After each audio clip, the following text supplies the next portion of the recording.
हरिपुर नाम का एक छोटा सा गांव था। उसी गांव में रामनाथ नाम का एक गरीब बड़ी अपनी पत्नी गीता और बेटी लक्ष्मी के साथ रहता था। रामनाथ दिन रात मेहनत करके लोगों के लिए चारपाई और दरवाजे बनाता, जिससे किसी तरह घर का खर्च चलता।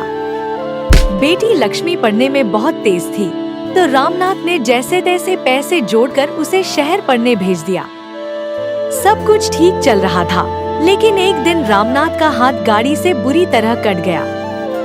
खून इतना बहा कि उसे तुरंत शहर के अस्पताल ले जाना पड़ा। डॉक्टर ने कहा, आपका हाथ बुरी तरह से जख्मी है, ऑपरेशन करवाना होगा, वरना हाथ काटना पड़ेगा। खर्च करीब 70,000 रुपए आएगा। रामनाथ की आंखों में आंसू आ गए। डॉक्टर साहब, मैं गरीब आदमी हूँ, लेकिन मेरी मेहनत की रोटी इसी हाथ से बनती है। मैं कुछ भी करूँगा, बस मेरा हाथ बचा लीजिए। पैसों का इंतजाम करने के लिए वो गांव लौट आया, पर जेब में बस चंद सिक्के थे। तभी गांव के बनिया सेठ भोपाल दास सामने से आता है और कहता है, अरे रामनाथ, इतने परेशान क्यों दिख रहे हो? सेठ जी, बड़ी मुसीबत आ गई है। एक हाथ काम ही नहीं कर रहा है। डॉक्टर ने कहा ऑपरेशन करवाना पड़ेगा, वरना मैं काम नहीं कर पाऊंगा। भोपाल दास ने कहा, अरे तो इसमें रोने की क्या बात है, मैं दे देता हूँ पैसे। रामनाथ ने मुस्कुरा कर कहा, पर क्यों सेठ जी? तुम्हारा वो पुराना औजार खाना जहाँ तू काम करता है, उसे मेरे पास गिरवी रख दे।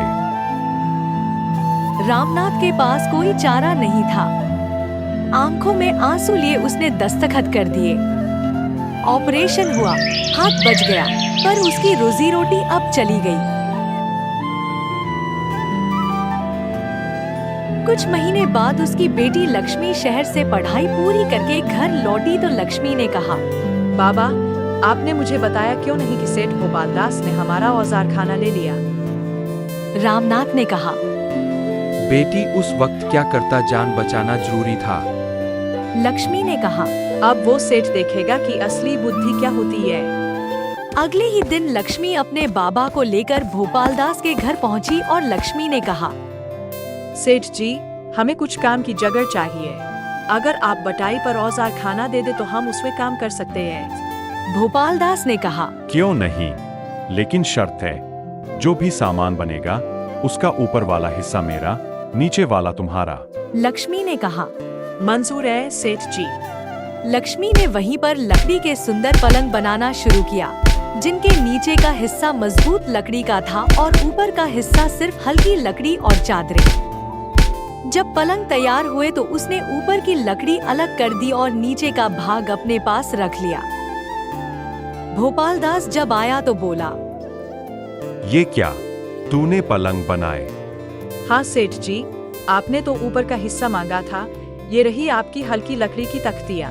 ये लड़की तो मुझसे भी ज्यादा चालाक निकली। लेकिन बात यहीं खत्म नहीं हुई। कुछ दिन बाद वो फिर आया। भोपाल दास ने कहा, इस बार निचला हिस्सा मेरा होगा और ऊपर वाला तेरा। लक्ष्मी ने कहा, ठीक है सेठ जी। इस बार लक्ष्मी ने खूबसूरत कुर्सियां बनाई, जिनका ऊपरी हिस्सा महंगी नक्काशी वाला था और नीचे का हिस्सा बस 4 पैर। जब भोपाल दास लेने आया, लक्ष्मी ने कहा, लीजिए सेठ जी, नीचे का हिस्सा आपका, ये 4 पैर, ऊपर की कुर्सियाँ मेरी। भोपाल दास गुस्से से लाल हो गया। उसने कुछ सोचा और बोला, बेटी, अब जो भी चीज बनाना, उसका ऊपर और नीचे दोनों हिस्सा मेरा, बीच का तुम्हारा। लक्ष्मी ने कहा, ठीक है सेठ जी, आपकी बात मंजूर है। इस बार उसने ढोलके बनाई, जिनका ऊपर और नीचे चमड़ा था और बीच में खूबसूरत लकड़ी का शरीर। जब भोपाल दास देखने आया तो बोला, अब तो सब मेरा है। लक्ष्मी बोली, हाँ सेठ जी, ऊपर और नीचे की चमड़ी आपकी, बीच का लकड़ी वाला हिस्सा मेरा। भोपाल दास हक्का बक्का रह गया। उसे अपनी लालच पर शर्म आई। बेटी, तूने मुझे मेरी औकात दिखा दी। मैं अब किसी गरीब का हक नहीं मारूंगा। लक्ष्मी ने अपने हुनर और समझदारी से न सिर्फ अपने बाबा की इज्जत लौटाई, बल्कि गांव वालों के दिल में जगह बना ली। अगर आप भी मेरे कहानी में आना चाहते हैं तो आप अपना नाम जरूर कमेंट करें।